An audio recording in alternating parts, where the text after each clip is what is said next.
సమస్య ఎలా ఉంటుందంటే ప్రాణం పొయ్యంత వేదన కలుగుతుంది. రాత్రంతా ఏడుస్తూ ఉంటారు, పడక మీద పడుకొని ఏడుస్తూ ఉంటారు. పిల్లల కొరకు, కుటుంబం కొరకు, వాళ్ళ పరిస్థితుల కొరకు ఏడుస్తూ ఉంటారు. ఒక ఆలోచన నీ ప్రాణము పోయినట్టు ఉంటుంది. కానీ ఈ రాత్రి ప్రభు మరొకసారి నేనేం చేయబోతున్నానంటే నూతన పరచబోతున్నాడు. నీ అడుగులను స్థిరపరచబోతున్నాడు. నీ కుటుంబాన్ని కట్టబోతున్నాడు. నీ జీవితాన్ని కట్టబోతున్నాడు. పాడైపోయిన నీ హృదయాన్ని తిరిగి మరలా నూతన పరచబోతున్నాడు. ఇదిగో గత సంవత్సరం పోయిన నష్టము దేవుడు చూసినాడు. నువ్వు అనుభవించిన వేదన చూస్తున్నాడు, నీ దుఃఖాన్ని చూస్తున్నాడు, నీ కన్నీటి వేదన చూస్తున్నాడు, నీ అవమానం చూస్తున్నాడు, నువ్వు మోసపోయిన తత్వాన్ని చూస్తున్నాడు. ఇదిగో 26లో ఒక అద్భుతము నీ కుటుంబాన్ని దేవుడు నడిపించబోతాడు.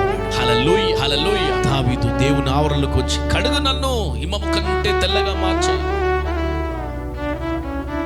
అసలు నా హృదయంలో సంతోషం లేదు. నిజంగా పాపం ఎవరి హృదయంలో ఉంటుందో ఆ కుటుంబం సంతోషం ఉంటుంది. పాపానికి దాసుడైన మనిషి హృదయం తలంపులో వేదన, ఏడుపు, బాధ, దుఃఖము కదండి కృంగదీస్తూ ఉంటాయి. అయ్యా నిజంగా నాకు సంతోషం దూరం అయిపోయింది, నాకు మళ్ళీ పుట్టించు. అడుగునేవు రాత్రి. ఈ సంవత్సరం ఏడ్చినవా? ఎంతమంది సంవత్సరం ఏడ్చారు? ఈ సంవత్సరం కృంగిపోయినావా? సంవత్సరము బాధపడ్డావా? మానసికంగా బాధపడ్డావా? అయిపోయింది నా పనిక, నా జీవితం అయిపోయింది, అలా నా లైఫ్ అయిపోయింది అనుకున్నావు. హల్లెలూయా. మనం అనుకుంటాం అయిపోయిందని, కానీ మన దేవుడే ఈ పని అయిపోలే, చేసేది చాలా ఉందిను అని నీ భుజాన్ని తట్టి ముందుకు తీసుకెళ్ళండు. హల్లెలూయా, హల్లెలూయా.